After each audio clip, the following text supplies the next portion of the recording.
Le poète Goethe écrit dans son œuvre Faust « Tout homme qui marche peut s'égarer, et il est parfois bon de s'égarer sur les sentiers de nos campagnes, car ne l'oubliez pas, l'évasion démarre juste derrière chez vous. »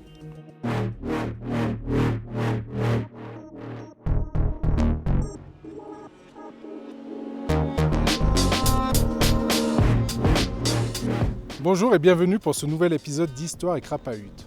Aujourd'hui, je vous amène au sud du Vercors, sur le plateau d'Ambel. Regardez le programme que je vous ai concocté. Nous évoquerons avec Cécile les riches heures de la résistance dans le Vercors. Nous écouterons le brame du cerf et enfin nous irons à la rencontre de Gilles, un charcutier qui nous parlera de la caillette des Limouches.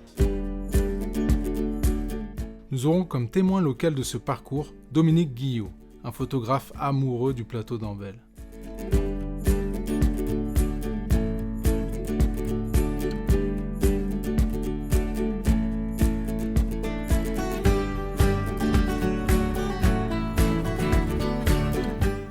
La randonnée débute sur la commune d'Omblaise dans la Drôme, à proximité du col de la Bataille, au niveau de la D199 au parking de la Gardiole.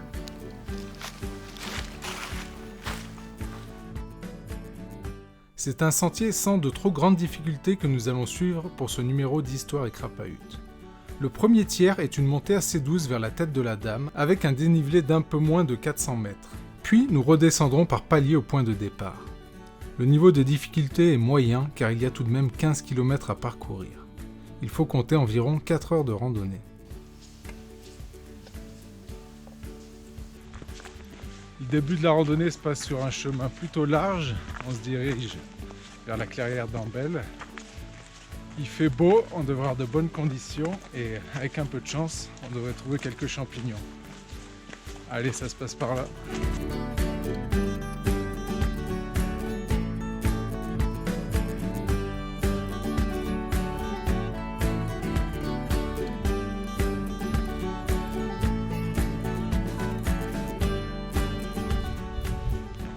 Après une vingtaine de minutes de marche à travers la clairière, on arrive à la cabane d'Ambel, qui se trouve juste derrière moi, au lieu de la résistance, puisque ce fut l'un des premiers maquis de France. Et c'est Cécile qui va nous raconter son histoire. Là, Cécile, on se retrouve dans la forêt d'Ambel, un endroit calme et paisible. Mais pendant la Seconde Guerre mondiale, c'était pas tout à fait ça. Absolument, il faut savoir que le Vercors a été un haut lieu de la résistance française pendant la Seconde Guerre mondiale. Alors, pour se remettre un peu dans le contexte, il y a le fameux général de Gaulle qui, depuis Londres, va lancer le 18 juin 1940 un appel à résister. Et alors, il faut être honnête, l'appel du 18 juin n'a pas forcément été très entendu, mais il a fallu quelques jours pour qu'on ait du bouche à oreille et que les Français se mettent à écouter Radio Londres et assistent donc à cet appel qui incite les Français à continuer le combat. Et tous ceux qui vont rallier le général de Gaulle et le considérer comme le représentant de la France vont faire partie de ce qu'on appelle la France libre. Et les forces françaises libres vont combattre aux côtés des Alliés et continuer le combat. Et le maquis du Vercors dans tout ça ? Le Vercors va être un des premiers lieux en fait, de la résistance où on va avoir l'un des maquis les plus importants puisque dès 1942, à la ferme d'Ambel, on commence à avoir un accueil de populations réfugiées, d'abord des Polonais, puis ensuite des résistants qui vont venir s'y installer. Mais de manière plus générale, le Vercors c'est considéré comme une forteresse puisque déjà géographiquement parlant, c'est un plateau avec des falaises qui paraissent imprenables. Il y a 5 accès uniquement pour accéder au Vercors et c'est assez vaste, ça fait quand même 55 km par 20.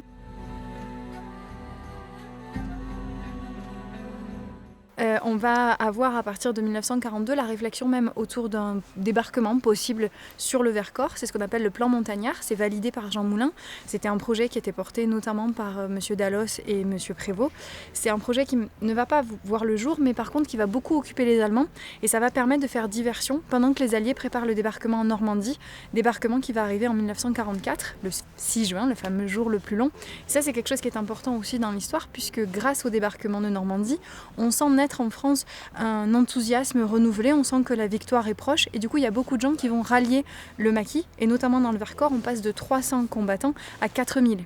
Donc c'est assez rapide et rapidement le Vercors va être un lieu libéré en quelque sorte puisqu'on va mettre en place la République du Vercors, les villages vont se mettre à mettre des drapeaux bleu, blanc, rouge, on va réinstaller les lois de la République et donc on a un endroit assez particulier. Malheureusement, ça va être de courte durée.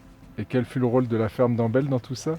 Alors la ferme d'Ambel aujourd'hui c'est un lieu de mémoire important puisque ça a été un des premiers sites qui a été occupé par les maquisards. Donc au départ ce sont des réfugiés, puis assez rapidement on va accueillir ceux qui ne veulent pas aller au STO. Donc on va avoir jusqu'à 80 personnes qui vont occuper cette ferme. Il y avait un petit système d'alarme, on pouvait couper l'électricité lorsqu'on sentait qu'il y avait une menace qui arrivait. On coupait 3 fois l'électricité et là les gens savaient qu'il fallait qu'ils se dispersent. C'est une ferme qui dès 1943 a accueilli donc des maquisards qui se sont formés, qui ont bénéficié des armes qui étaient larguées par les Alliés pour s'entraîner. Et quelque chose qui est assez drôle, entre guillemets, c'est qu'à partir de 1944, en avril 1944, les Allemands rachètent la ferme, qui était une exploitation forestière, parce qu'ils avaient besoin de bois, et ils vont payer, en fait, les exploitants qui s'entraînent à leurs frais, en quelque sorte. Donc ça, c'est assez étonnant. Le sort de la ferme d'Ambel, il est un peu à l'image du Vercors, puisqu'en fait, en avril 1944, donc avant le débarquement de Normandie, des miliciens vont découvrir que c'est un lieu utilisé par les résistants, et du coup, ils vont brûler cette ferme. Et les quelques maquisards qui vont réussir à s'échapper vont rejoindre les autres membres du maquis, et ils vont participer justement à la libération du Vercors, et puis ensuite, malheureusement, à la reprise par les Allemands. Et qu'est-ce qui s'est passé? Alors, ce qu'il faut savoir, c'est que l'augmentation du nombre de maquisards sur le Vercors, ça va quand même pas mal irriter les Allemands, d'autant plus que les maquisards vont avoir besoin d'armes pour combattre. Ils vont donc demander aux Alliés de leur bombarder du matériel. Alors, vu les besoins, on va utiliser de gros avions, donc qui sont des bombardiers. Les bombardiers ne peuvent pas larguer leur matériel la nuit, ils ne savent pas voler la nuit, donc on fait des largages en journée. Et donc ça, c'est trop irritant pour les Allemands, qui du coup repèrent grâce à ces largages où se situent les maquisards. Et donc ils vont attaquer en juillet 1944 le Vercors par les falaises qui paraissaient impraticables, et ils vont également larguer, donc parachuter des soldats allemands avec des planeurs. Et donc en 3 jours, tout le plateau va être récupéré par les Allemands. La population locale va aussi payer un lourd tribut puisque les villages vont être brûlés, et en tout on considère qu'il y a à peu près 800 villageois et combattants qui vont perdre la vie au cours de la reprise du Vercors par les Allemands. Oui, la fin du Vercors, ça a vraiment été une tragédie pour les maquisards. Il y a eu des combats dantesques dans les bois, dans les grottes. Ils se sont défendus coûte que coûte jusqu'à... Oui, absolument, ça a été un vrai drame. On quitte les vestiges de la ferme d'Ambel et on va retrouver Dominique Guillot qui m'a donné rendez-vous dans les bois.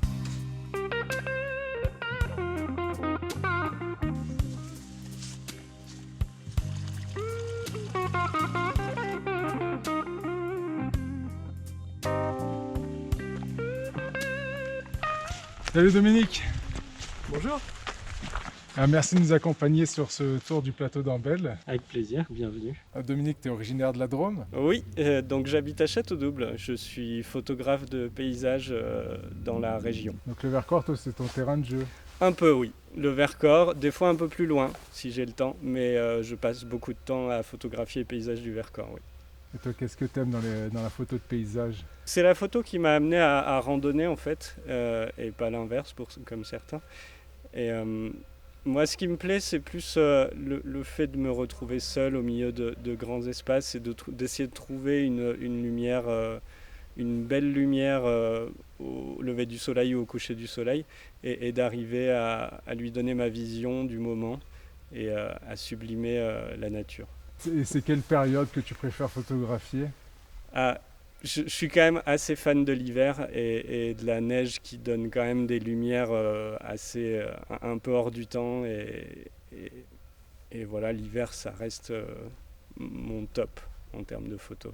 J'adore ça. Puis ne serait-ce que marcher dans la neige, c'est un plaisir. Et il faut quoi pour faire une bonne photo? Il faut forcément un beau soleil ou c'est compliqué à dire.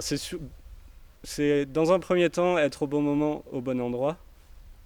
Et après, avoir quand même arrivé à faire une belle composition. Donc savoir où on va, connaître un peu les lieux, avoir repéré un peu avant.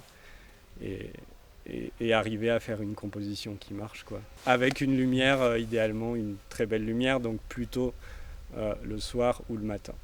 Je planifie beaucoup, donc en général, je vais rarement au hasard, même si ça arrive. Hein. Et après, je sais où je vais, après je sais pas ce que je vais photographier exactement. Parce Attends, qu'on s'adapte aussi à la lumière du moment et voilà quoi. En dehors du Vercors, c'est quoi tes spots préférés pour photographier ? Alors après, en dehors du Vercors, je navigue pas mal sur les Alpes, le parc des Écrins, Chartreuse un petit peu. En général, je reste assez proche, à 2-3 heures de voiture de chez moi. Donc le plus loin, c'est du côté de Névache, vallée de la Clarée, qui est un endroit vraiment magnifique. Donc toi, ton truc, c'est plutôt la montagne. Tout à fait, oui, je suis très très montagne. Après, en vacances, ça m'arrive de prendre autre chose que de la montagne, de faire des petites infidélités, mais je reste quand même très fan de montagne. Et après, je fais régulièrement aussi des petits bivouacs, soit au bord des lacs ou en montagne, des fois tout seul, des fois plusieurs. Voilà, ce qui permet de profiter pleinement à la fois du coucher du soleil et du lever du soleil à des endroits qui ne sont pas forcément très faciles d'accès autrement. Nous reprenons notre chemin avec Dominique et débouchons du bois au pas du Gouillat. Désormais, nous longerons les falaises avec la tête de la dame en point de mire. Alors regarde ce banc là, il est bien placé. On va se poser là et tu vas me raconter un peu ce que tu sais sur le plateau d'Ambel.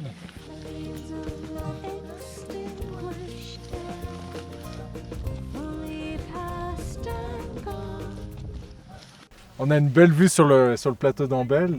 C'est un lieu que tu affectionnes particulièrement ? Oui, j'aime beaucoup. C'est très, très calme et reposant comme endroit. C'est assez varié. Il y a beaucoup de forêts, beaucoup de prairies. Et il y a des belles vues, des belles formations géologiques. C'est très intéressant comme coin. Là, on est un samedi, donc jour de week-end. C'est un endroit qui est très fréquenté parce que c'est de la randonnée un peu familiale. Donc il y a beaucoup de monde le week-end. Et en même temps, ils auraient tort de s'en priver. Et bon, sur cette randonnée, il faut quand même faire attention parce qu'on est au bord du plateau d'Ambel et il y a pas mal de falaises. Ouais, le plateau, il est entouré de falaises sur une grande partie. Donc dès qu'on s'éloigne un peu du cœur du plateau, on sort des forêts pour arriver sur des belles crêtes qui offrent vraiment des très très belles vues sur le Diois et sur aussi le reste du Vercors, entre autres Fondurle, et on voit jusqu'au Grand Vémont. On retrouve quel type d'arbres dans ces forêts ? Alors c'est essentiellement des forêts de fayards. Donc, et à l'automne, c'est particulièrement joli parce que ça prend des très très belles couleurs. Ouais, t'as réussi à faire des belles photos de couleurs d'automne dans le coin ? Oui, alors l'idéal c'est quand il y a de la brume le matin, ça donne des ambiances vraiment très très chouettes.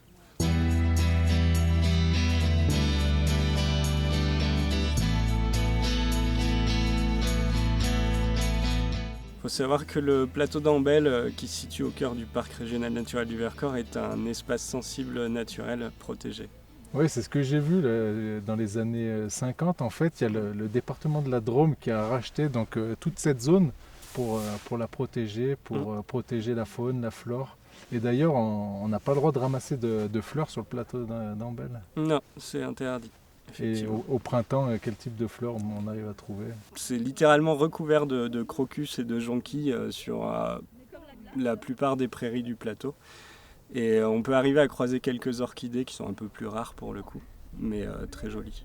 Au cœur de l'espace naturel protégé du plateau d'Ambel, il y a également une zone de tranquillité pour préserver la reproduction lors du brame du cerf. Et cette zone est interdite au public de septembre à octobre. Il faut arrêter qu'il y ait trop de pression humaine sur ces animaux sauvages. Exactement.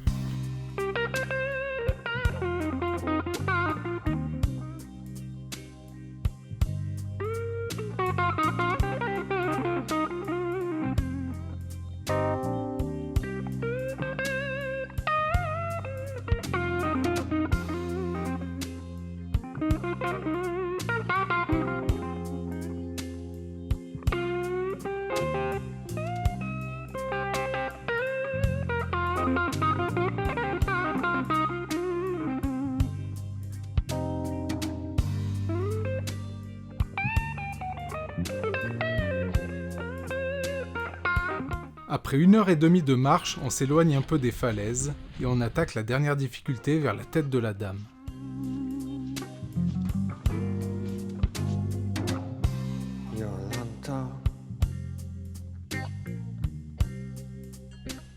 Et nous voilà au sommet de la tête de la Dame, à 1506 mètres. C'est vraiment impressionnant, on est au sommet du plateau d'Ambel. On se croirait en Mongolie, dans les steppes.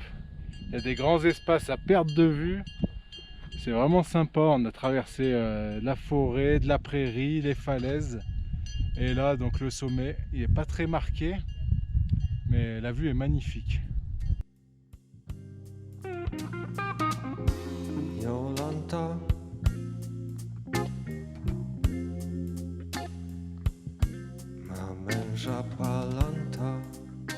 Nous entamons sans plus attendre la descente, car au loin le temps menace. Agata.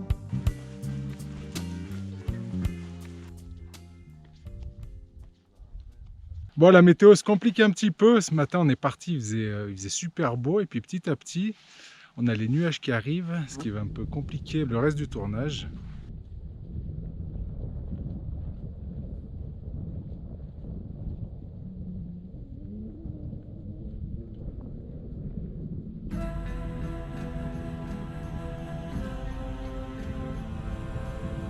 À mi-chemin du retour, nous parvenons à une curiosité géologique, le cialet des Quatre Gorges. Un cialet, c'est une dépression de surface, une sorte de gouffre visible par une ou plusieurs ouvertures. Ici, il y en a 4, d'où le nom de Quatre Gorges. Black shadow, two crows on a wall, wind blows, two crows. Black shadow, two crows on a web. L'une de ces ouvertures permet de nous introduire à l'intérieur par un étroit passage. Two cracks appear, wind blows, two crows. Le sol est glissant et l'amas de pierres instable nécessite de prendre quelques précautions pour éviter les chutes. Wind blows, two crows. La vue de l'intérieur vaut le détour. On a l'impression d'être dans une cathédrale naturelle. Wind blows, two crows.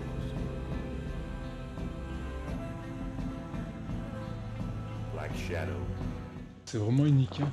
J'ai jamais vu un truc comme ça. two lovers appear.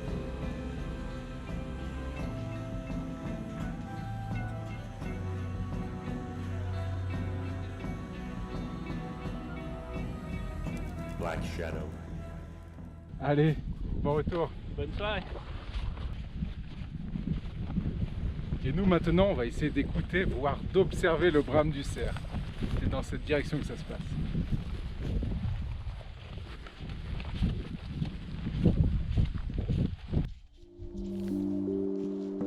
Le brame, c'est le cri que poussent les cerfs pendant la période du rut. Il sert à la fois à attirer l'attention des femelles, mais également à intimider les autres mâles. Il résonne dans les forêts de mi-septembre à mi-octobre environ. On se trouve en lisière de la forêt interdite pendant la période du brame du cerf. L'ambiance est magique. On va essayer d'écouter et de voir des cerfs.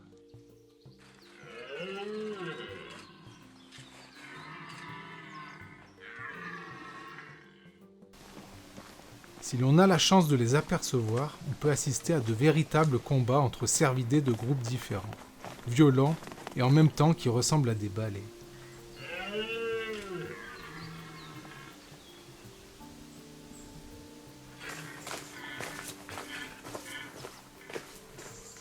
C'est vraiment une période durant laquelle ils vont se dépenser énormément. Certains vont perdre jusqu'à 20% de leur poids.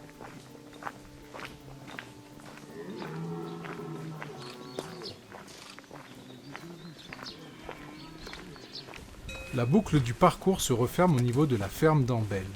Puis on achève la randonnée par la même piste jusqu'au départ. Mais avant de rentrer, je retente ma chance en lisière de forêt, décidé à attendre la tombée de la nuit.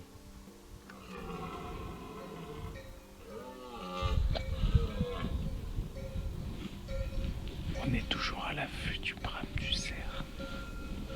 Pour le moment, on n'a rien vu.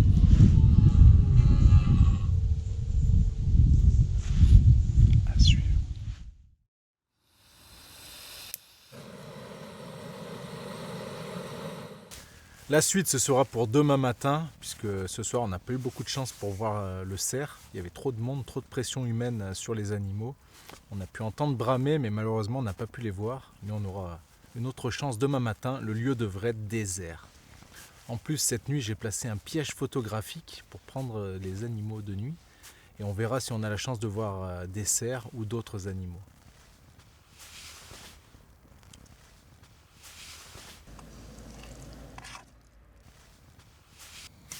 Pour ce requinquet, je me suis préparé un petit plat local. Alors, dedans, il y a les ravioles du Royan.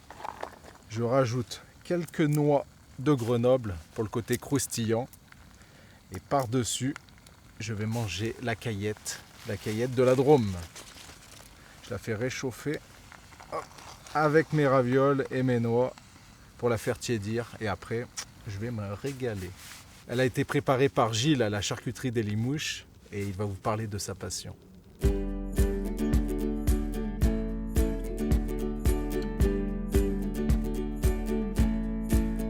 Gilles, qu'est-ce que tu peux me dire sur la charcuterie des Limouches ? Ouh, il y a toute une histoire.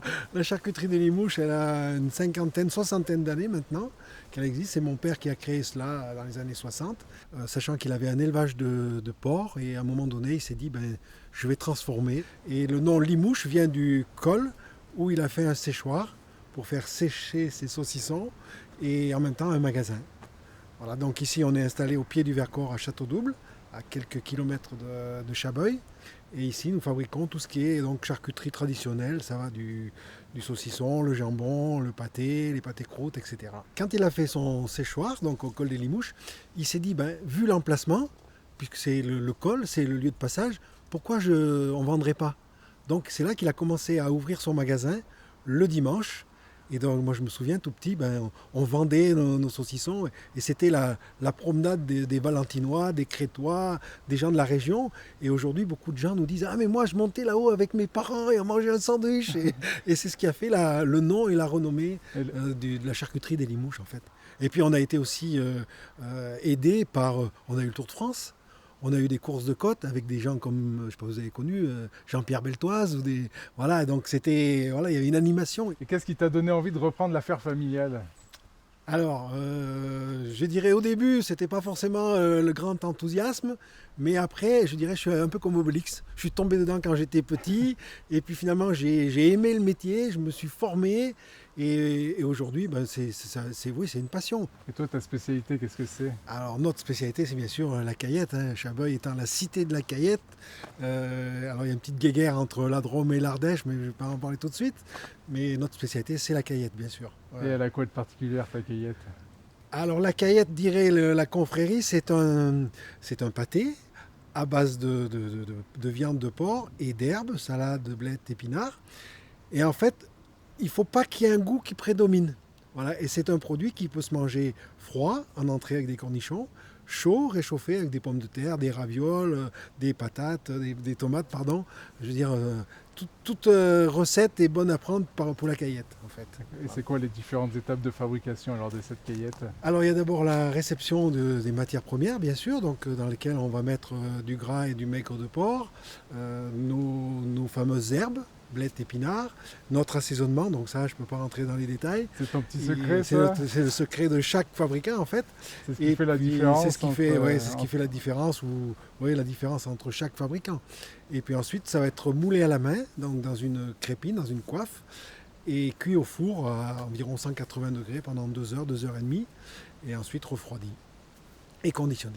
Voilà. Et certains disent que la caillette, en fait, ça vient du fait que quand les gens tuaient le cochon, c'était le début de l'hiver, et finalement, ils mettaient ce qui restait, des morceaux du porc qui restaient, plus les légumes qui restaient au jardin. Donc les blettes, c'est un légume qui persiste assez longtemps, la salade, etc. Et de fait, la caillette serait née à partir de ce moment-là. Donc au niveau de la caillette, donc j'ai entendu dire moi que c'était plutôt ardéchois que drômois. Il y a une petite guéguerre, non entre... Alors là, on lance la guerre. Certains diront la caillette de la Drôme, c'est la caillette du riche parce qu'il y a plus de viande. Et la caillette de l'Ardèche, c'est la caillette du pauvre parce qu'il y a plus d'herbe. Bon, ça c'est on se tire un petit peu dans les pattes, mais c'est gentiment quoi. Voilà. Et- Mais il en faut pour tout le monde. Et il y a une confrérie à Chaboeil de la Cayette. Voilà, donc à Chaboeil, il y a une grosse confrérie des chevaliers de Taste-Cayette qui existe depuis des dizaines d'années, je pense. Et un des derniers qui a été intronisé, c'est le prince Albert de Monaco. Sachant que donc il y a une relation entre Chaboeil et Monaco au point de vue des terres. Alors là, je ne saurais pas trop expliquer, mais il y a quelque chose qui existe. Et donc il a été invité et il a été intronisé. Et il a accepté, il a accepté, il est venu. Et il a goûté la Et Cayette. il a goûté la Cayette, bien sûr. Et il a prêté serment comme le veut la tradition, quoi. La charcuterie des Limouches est reconnue internationalement. Oui, ben c'est papa qui avait déjà fait un concours il y a bien des années où il avait eu médaille d'or. On avait invité le préfet, c'était majestueux. Et puis moi je me souviens, en 2018 je crois, on a eu la médaille d'or au concours agricole sur le salon de l'agriculture. À Paris. Mais je pouvais sentir We are the champion. J'étais heureux comme tout, quoi. Donc c'est une reconnaissance qu'on sait faire un produit de qualité et qu'on peut proposer à nos clients, quoi. Ah, c'était la Voilà. consécration. Consécration, voilà, exactement. Ouais, tu l'as dit. Ouais. Pas de pitié pour les Cayettes. C'est trop bon. Le lendemain matin, je me lève à l'aurore. Cette fois, je suis quasi seul sur le plateau et j'espère que ces moments de quiétude me permettront d'avoir plus de chances d'apercevoir quelques animaux.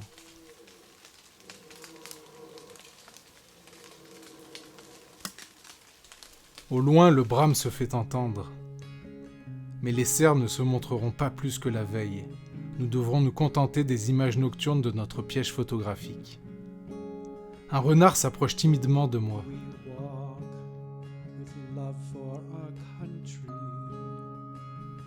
Plus loin, ce sont deux biches qui fuient en entendant mes pas.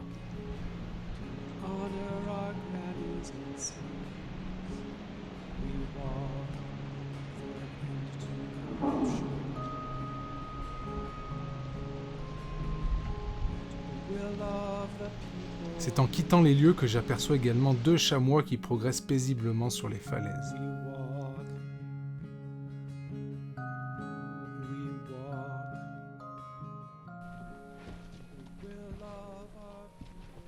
Il est temps pour moi de quitter Ambel, et à très bientôt pour un nouveau numéro d'Histoire et Crapahut.